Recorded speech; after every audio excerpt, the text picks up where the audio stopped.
It counts. As a Christmas movie. It counts. Because I say so.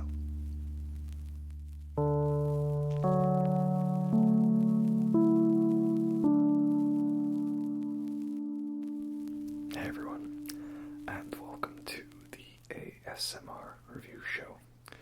Welcome to another day of the 12 days of Christmas movies and beer. And today, the beer we have from the beer advent calendar is a salute to our great Canadian national rodent, the majestic beaver. This is the Black Toque Cascadian Dark Ale. What exactly is a toque, you might ask? Well, it's this thing I've got here on my head. Some of you might call it a beanie, but here in good old Canada, we call them toques. That's what they are, it's a toque, right? So, got this lovely picture of this beaver wearing a toque. Flavor notes: bold, pine, berries, roasty. Interesting fact: giant beavers of the Ice Age, known as castaroids, looked remarkably similar to their modern descendants, just much, much bigger. They grew up to be 8 feet long and 200 pounds. Crazy. See, I like how they used feet and pounds instead of, like meters and kilograms. And this is a bit of a stronger one again. 6.6. A lot of weird, strong beers in this nice case of beer.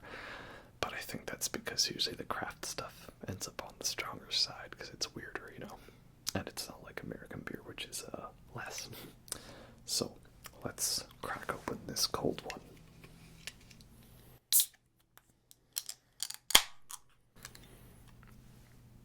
Cheers.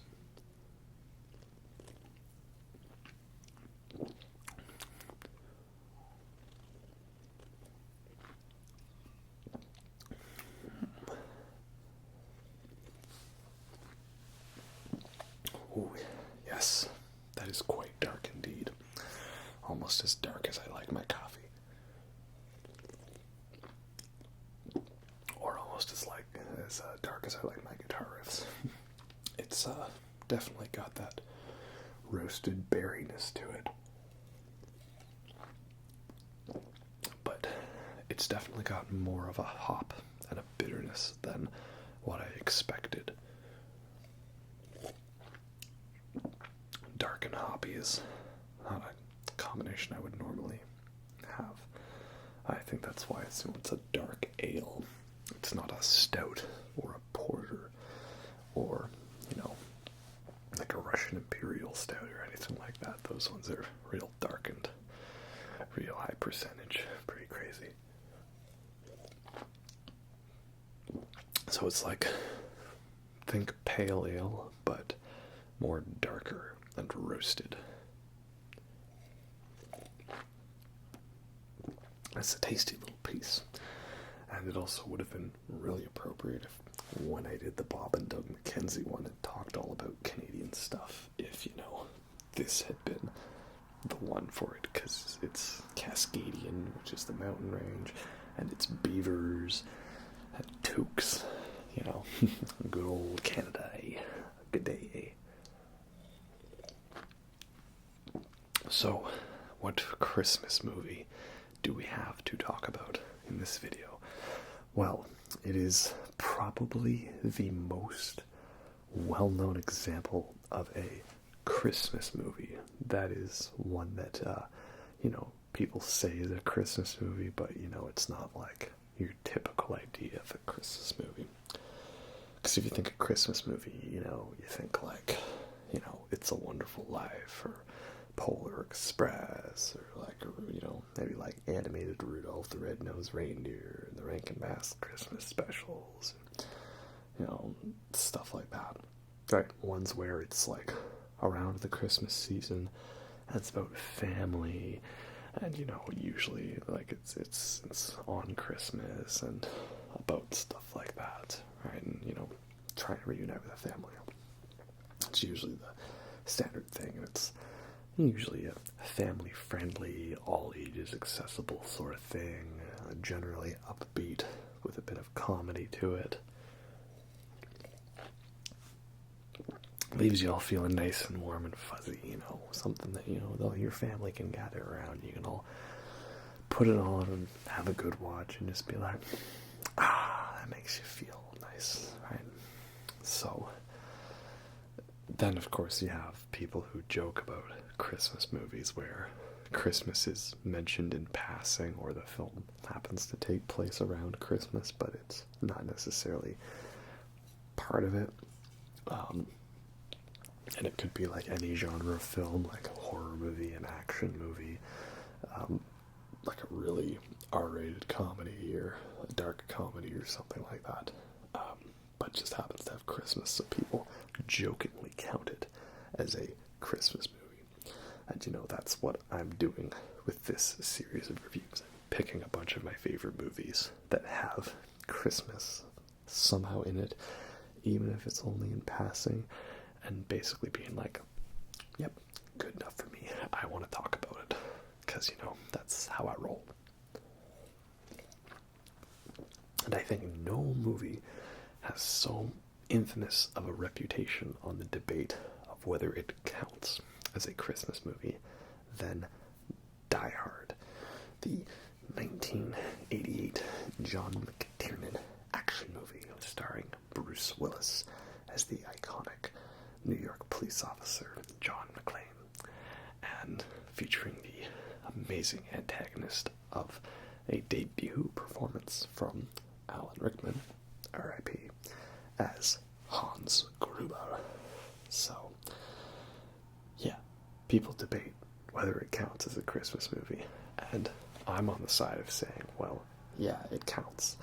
It takes place on Christmas Eve to be more exact, and the whole thing is there's a Christmas party going on, and John McClane's going to use this as a chance to visit his family, maybe rekindle his romance with his wife, who's, they're starting to drift apart. She's stopped using their married name. She's using her own original last name. There's lots of Christmas songs throughout. A character at one point specifically uses wrapping tape for Christmas presents in a certain scene. So, yeah, all around, I would say that there's lots of Christmas stuff in this movie, more so than your average film that I would jokingly say is a Christmas film. So, yeah, for me, it counts, and a lot of other people have said it counts. Bruce Willis said it didn't, but I think that was more in jest and jokingly. And just to really hammer it in, I didn't know about this till recently when I was about to do the review, but 20th Century Fox themselves, for the 30th anniversary of Die Hard, put out what looks like a fake fan-made trailer to make it look like Die Hard's a Christmas movie, and it's like all upbeat, and it's got that stereotypical happy narrator in the trailer. And it talks about how it's the greatest Christmas story ever told.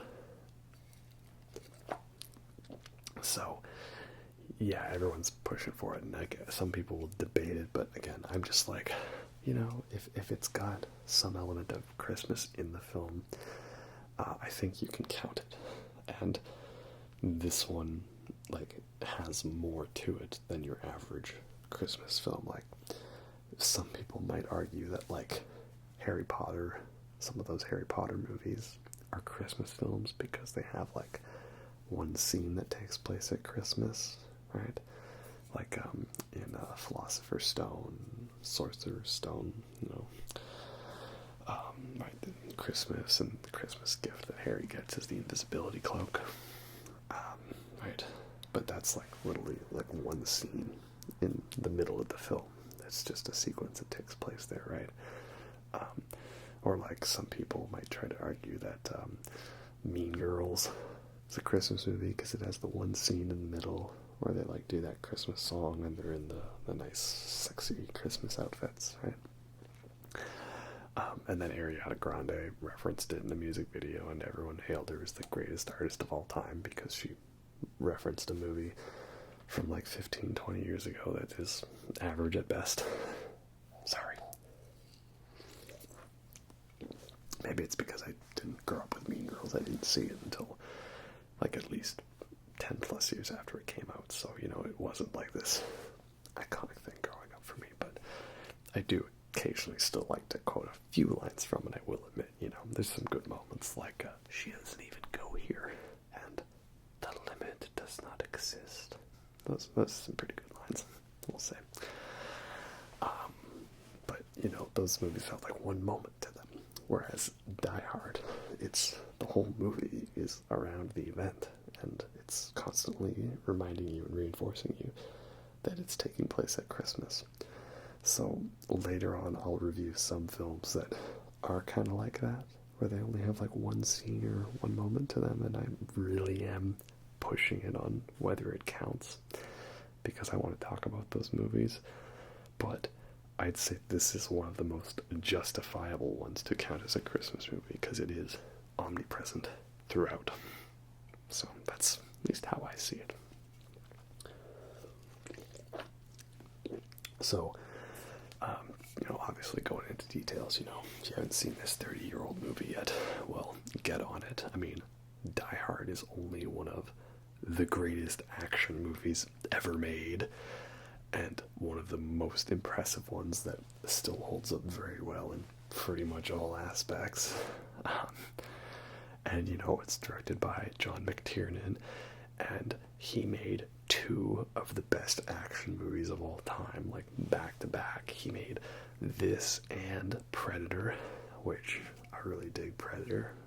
Obviously, I love Alien, so I prefer Alien to Predator, but Predator is fantastic, right? It's such a great quotable film. Not every line in that film is aged well, if you know what I mean, but it's a great one, for sure. That's for sure. So, yeah, what are you doing if you haven't seen it? It's a great movie. Great, fantastic. It's a pretty quotable movie, too. A lot of great moments to this one. And it does a really great job of, like, using the small space to create this effective, really intense action film, because it is action, but it's also a lot of suspense to it, right? This whole thing is that there's this Christmas party going on at the Nakatomi Plaza building, and these terrorists, or, well, they're just really criminals, kind of posing as terrorists to make themselves seem a little more intimidating than they are. They invade the place, take it over, you know, and start setting up to basically crack open the vault to get all the millions upon millions upon millions upon millions of bearer bonds that are there, which apparently the 640 million would be equivalent to like 1.4 billion today. So, pretty crazy. That's like almost half of what Amazon makes in one day.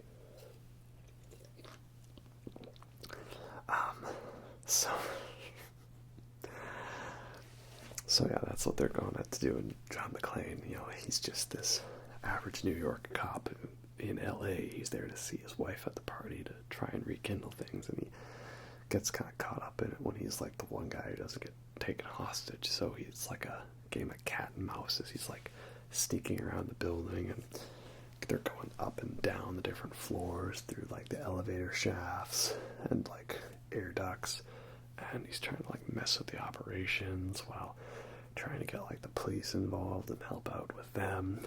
He ends up getting this one cop on the outside kind of as his moral support. And yeah, it's like, again, it pretty much entirely takes place in this building, and not too many of the floors we see. The areas are a lot of areas that are repeated throughout, so, you know, if this was a video game, I'm sure everyone would complain that there was too much backtracking. But there's always something different going on in all the scenes, and it's just building upon all the moments together to create this real satisfying experience. It It's kind of a longer movie. It's definitely a little more slower. It's not just straight up action. There's definitely more suspense to it. And because it's all taking place in one building, it's not like there's a whole bunch of crazy set pieces. There's a couple small shootouts here and there. Some very impressive explosion effects. When the explosions happen, they are very great. This has two of the best movie explosions that I've ever seen, that's for sure. But it's not like there's there's no big car chase or chase sequences are usually a big thing in action movies, always finding creative ways to, have our hero chasing someone through unique and interesting ways.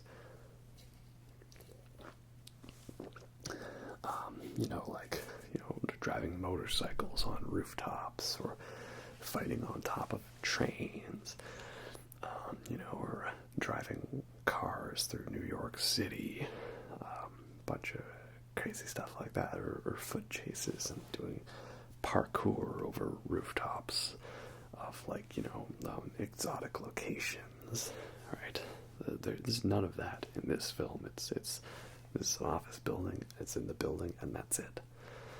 So it's pretty cool for that. And I know there were so many films that tried to be the next Die Hard, trying to take this concept of the isolated location and creating a set piece moment around the entire film. Obviously, speed is kind of one of the big ones. It's like this whole bit on the bus and Air Force One, right? Kind of a similar thing. These hijackers, they kidnap the president's plane, Air Force One, and it's mostly all centered around the one area, right? So very influential in that way. But it never really drags or gets overly long, because there's always one new extra kind of layer of tension being added each time to the film. So I think that's really great. It's very effective at that. And I actually haven't seen the entirety of any Die Hard sequel, only little bits and pieces. Apparently of the sequels, the third one, Die Hard with a Vengeance, is the best one. Some of the scenes I've seen from Die Hard 2, Die Harder, look really good. And it's a pretty dark one, that movie too. Because, spoilers for that one, the main villains, they take over an airport and they redirect this plane with all these passengers on it, and they just crash the whole thing. And it's just our hero John McCain, he tries his best to get the plane to not crash, but he fails. This whole plane goes up in flames, kills everyone on it. Wow. I'm sure this was a very commonplace action thing to have those big moments in the 80s and 90s, but thinking about that now, I'm there's no way that movie could have been made for at least 10 years after 2001. But it's okay, because he gets revenge on the guys in the plane, right? He lights up the big flame trail and the whole fire lights up and explodes that plane as well. Oh, it's such a great explosion. Just, yeah, satisfying. That's how you know you've got a good action movie, when you have a moment like that where our hero triumphs over the villain and you just want to stand up and go, yes. Right? There's very few movies that really can get you like that, get you into it. But I think Die Hard is one of them, and just that scene alone in Die Hard 2 gets me pumped. So I don't know how well the rest of the movie is. I've heard it's a little messy. And I know most people hated Live Free or Die Hard 4 when it came out. And I never really bothered with that. And I know the big complaint was that it was PG-13 and watered down, and they actually censor the big line. Right? The big line of Die Hard is "Yippie Ki Yay Motherfucker," right? And he says that in every movie. It's basically, his equivalent to "I'll be back" or "Hasta la vista, baby" from Terminator. It's just the iconic line you gotta say, right? Funny, they censor it in the TV version of Die Hard 2. It's Yippie Ki Yay Mr. Falcon. It's pretty good. But like they cut it short in Die Hard 4 so they can keep the PG-13 rating. Alright, so it's like Yippee Ki Yay mother gunshot. Cut it off. It's Battleship the movie or something. That's kind of lame. Apparently it's restored in the unrated version. But then I'm also like, well, wait, don't you get one F-bomb in a PG-13 movie, right? Or is it that if you just say the F word, that's fine, but if you say mother F word, then that's not okay? That's weird. And then apparently, basically, the trick was, oh, you thought Die Hard 4 was bad? Well, guess what? What if we made Die Hard 5 a good day to Die Hard? And that was so bad that it made you go back and reappreciate Die Hard 4. And I've seen some stuff from Die Hard 5, and I'm just like, ugh. Like, that just seems so messy and bad. Like, the whole point of John McCain's character in Die Hard is he wasn't a superhero. He was just your average cop who didn't even look like he was that special or beefy.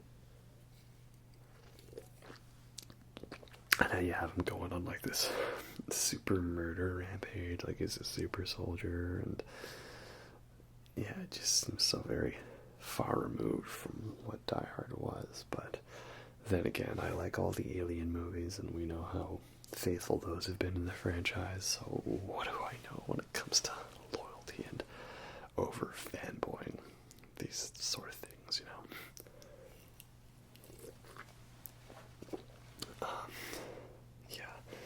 Love how also John McCain is barefoot for most of the movie. Made me think of Children of Men. How, Clive Owen's character, Theo, how he's barefoot through most of it, or he's just wearing like sandals or something, you know. Really makes you feel more vulnerable, and then he has to like run across all that glass. It's a gross scene. But at least he didn't have to run over a bunch of Lego. That would have been a lot worse. But yeah, so many great set-piece moments to it. Well shot, well acted. There are a lot of characters in it, but it never feels too cluttered. Like, every character fills a different role in the film. It's not like you have, like, a bunch of different comic relief characters, or a bunch of different love interests or anything like that, right? Like, a lot of movies, more recently, I feel like they pack the film to the brim with so many characters when they could have been consolidated or didn't necessarily need to be there for the story, right? Like, a couple examples I can think of, well, like, in Thor the Dark World, like, it's a fun movie, it's got a really great visual style to it, but, like, everyone tries to be the comic relief in that film, and it doesn't really work. And another one was most recent Star Wars Rise of the Skywalker. Like, that was a film where they had to try so hard to not make Finn and Poe gay for each other that they gave him not one, not two, but like 3 female love interests in the same movie. They gave him Rose, Rey, and I forget her name, but the one who's most likely Lando's daughter. Like, wow. Talk about overdoing it, right? So, you know, let's all just remember that this was the guy, Poe, who, you know, he looked at him like the jacket looked good, and he looked at him like, yeah, I can't do a sexy lip, but I'm really sorry you had to see that. You know what I mean. Back to Die Hard. Really great moment is at the end when Hans Gruber is hanging there just holding on to the Rolex watch. That businessman who does too much cocaine and he looks like Donald Trump Jr. when he has the beard. Well, it's Wall Street, 80s, you know, American Psycho, right? there's two great bits of trivia about when Hans Gruber falls. One most people know about is that the way they filmed that was that they had him to be falling down this like 20-foot drop to this airbag below, and they told him that like on the count of 3 we'll let you go and you'll fall. And they got that reaction out of him, that sudden sort of, by letting go actually like on the count of 2. So he wasn't prepared for it. They let go early, giving him that sudden frightened reaction. So that's a pretty cool moment. I hope Alan Rickman wasn't too annoyed by that, though. The other great bit of trivia, and it's one that I always kind of thought in my mind as a connection, and it turns out it is, which I think is great. You know, that I might have not known it, but my brain did. Is when Hans Gruber falls, there's kind of this like triumphant blast of music, like this da-da. And I always thought it sounded very similar to that triumphant blast of music that plays when the Queen Alien falls out of the Sulaco at the end of Aliens, right? It's really great, triumphant sort of brass blast, just and the alien falls out in space, and yay, happy ending. I always thought that blast of music that plays when Hans Gruber falls was very similar, and it turns out it is similar because it is literally an unused musical cue left over from James Horner's score in Aliens, which it makes sense because these are both 20th Century Fox movies, not scored both by James Horner. Michael Kamen did the score for Die Hard. He was also the composer who helped the orchestration for Metallica's Symphony and Metallica S&M concert, so that's pretty cool. But yeah, I always thought it was a similar thing, like, you know, like it's the end finale and the villains holding on, and they slip and fall to their demise, and there's the triumphant music, and yeah, it literally is the same connection. So that's awesome. I love references like that. There's one other connection I have with the brass blast music sort of sting, and this one's probably me making a little bit of a stretch, but every time I see it, I just can't help but think about it. And it's not a movie reference, it's a video game reference, and it's Dead Space 3, for the few of you who actually played it, because I know a lot of people didn't really care for that game, and I will admit it is the weakest of the 3, but I think there was still a lot to love about it. And that is that it's in the beginning of the game, so not really spoilers, but the very first sequence in that game is you go into this like shuttlecraft of sorts, this sort of vehicle, and you climb up into the cockpit of it, and you have to get this device, this plot device that's there in the pilot seat. So you get that device, the codex, and then the ship's on the edge of a mountain, a big snowy mountain, that starts to tumble over. So your character, he quickly runs to like this side door, and he opens it up, and it reveals the big sort of drop from the mountain below. And in that exact moment when we see that, there is this very similar sounding musical sting to that blast of music from the end of Aliens and also the end of Die Hard. And we are also looking down at a very steep drop. So that one might be more coincidental, but I also do feel that like all of Dead Space is very referential to the Alien franchise, you know. The first one is a claustrophobic horror. The second one is the more badass action one with great set pieces. And the third one is the disappointing sequel that nobody cared about, that really killed off all interest, that I think is actually really underrated and is awesome. So, connections.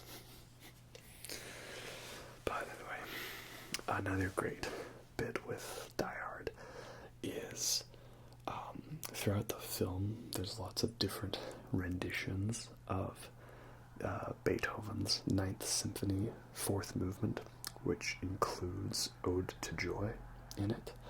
And that's a pretty long piece as well. I remember I had a CD for performance of the Ninth Symphony, and like the fourth movement, it's like at least 25 minutes long. There's a whole bunch of pieces to it, right?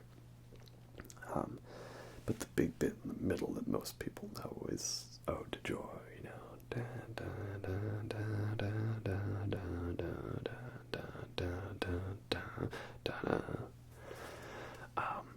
So when I watched Die Hard, anytime Ode to Joy came on, I made references to A Clockwork Orange.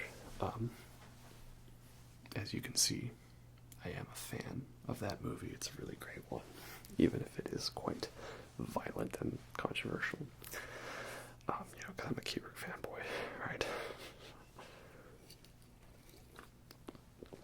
And, in that movie, like Beethoven, our main character, Alexander Delage, really likes Beethoven's music, and it usually helps inspire him to go out and commit a bit of the old ultra-violence. And so anytime Ode to Joy was playing in Die Hard, I would usually be like, oh, is that a lovely, lovely Ludwig van? Oh, as I sloosh it about, I saw such images. And then it's a sin to use lovely, lovely Ludwig van like that. So, all the Clockwork Orange references when I was watching the movie. But what's funny is that I was not necessarily in the wrong to make this connection between Die Hard and A Clockwork Orange, because apparently this was intentional on the part of John McTiernan and Michael Kamen. They intentionally used Ode to Joy to show a bunch of violent scenes in Die Hard as a reference to Symphony No. 9, Fourth Movement, Ode to Joy, Beethoven, being used in A Clockwork Orange with a bunch of violent scenes. So it's funny that my first reaction of the connection, once again, was actually the connection that was supposed to be made. So that's pretty cool. I keep talking about Stanley Kubrick movies, and again, I would love to do a video talking about all of them, but that would be a pretty crazy lengthy video. Not to spoil some of my upcoming plans a little bit, but there is a video I made, and it'll be released eventually when I feel like it, on schedule. And I ended up ranting for over 4 hours about the topic of the video. How did I do that? I just had so many things to say. That's kind of how it is. I never really plan things out in terms of what I'm going to say. I just kind of hit record, grab myself a nice drink, and I get down to it, and that's how it is. So, eventually you'll see a 4-hour video from me about a certain topic. Maybe I'll put timestamps in it for a little easier navigation. Though most people will probably only watch the first half of the video. The second half, most people will probably complain about me being a sellout, if you know what I mean. Anyway, so yeah, that's all I really have to say about Die Hard. It is a real fun movie, a real great action movie with well done scenes and set pieces, and it's got explosions and good music, And, he even jumps off the building with a fire hose attached to him. Like, wow, man, wow, that's great. And it is a Christmas movie. It counts. Because if I can count any movie that has the slightest of Christmas reference in it as a Christmas movie, then I think Die Hard is, like, way easily more justifiable than some of the other ones that I like to say are Christmas movies. So, that's how it is.